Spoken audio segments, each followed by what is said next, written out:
আবারও Balurghat head post অফিসে বোমাতঙ্ক, চলছে বোম স্কোয়াডের চিরুনি তল্লাশি। পোস্ট অফিসের কাজকর্ম বন্ধ, হয়রানি গ্রাহকদের। উল্লেখ্য, গত ফেব্রুয়ারিতে একই রকম হুমকি মেইল এসেছিল, যা কার্যত ভুয়ো প্রমাণিত হয়। এদিন বালুরঘাট হেড পোস্ট অফিস সূত্রে জানা গিয়েছে, পোস্ট অফিসের পাসপোর্ট কেন্দ্রে আরডিএক্স মজুত রয়েছে।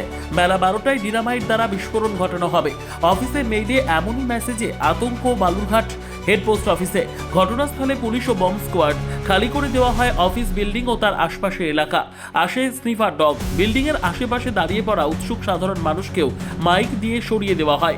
পোস্ট অফিস সূত্রে জানা গিয়েছে, ডাক বিভাগের সার্কেল অফিস থেকে মেইল মারফত জানানো হয় যে বালুরঘাট হেড পোস্ট অফিসের পাসপোর্ট কেন্দ্রে আগে থেকে আরডিএক্স মজুত করে রেখেছে আতঙ্কবাদীরা।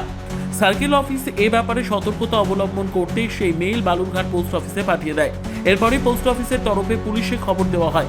পুলিশ পৌঁছে বিল্ডিং খালি করে দেওয়ার পাশাপাশি বম্ব স্কোয়াড দ্বারা পাসপোর্ট কেন্দ্র সহ গোটা বিল্ডিং তল্লাশি শুরু করে।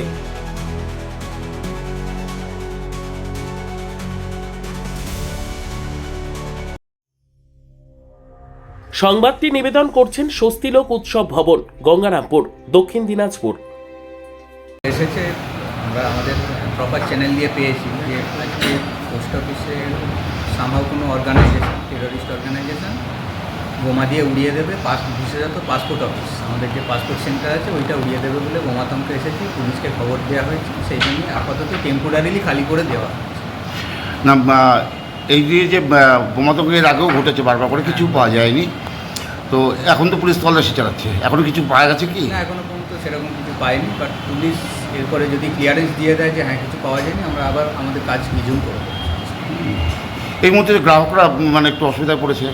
ন্যাচারালি সেটা আমরাও বুঝতে পারছি, কিন্তু যেহেতু ইলেকশনের সময় তার উপরে বাইরের থেকে থ্রেট কল এসেছে বোমাতঙ্কের ব্যাপার, ওই জন্য আমরা রিস্ক নিচ্ছি না। পুলিশ তল্লাশি চালাক, কিছু যদি না পাওয়া যায় আমরা সঙ্গে সঙ্গে ক্লিয়ারেন্স দিয়ে দেবো এবং আমরা কাজ শুরু করব। স্যার, আপনার নাম?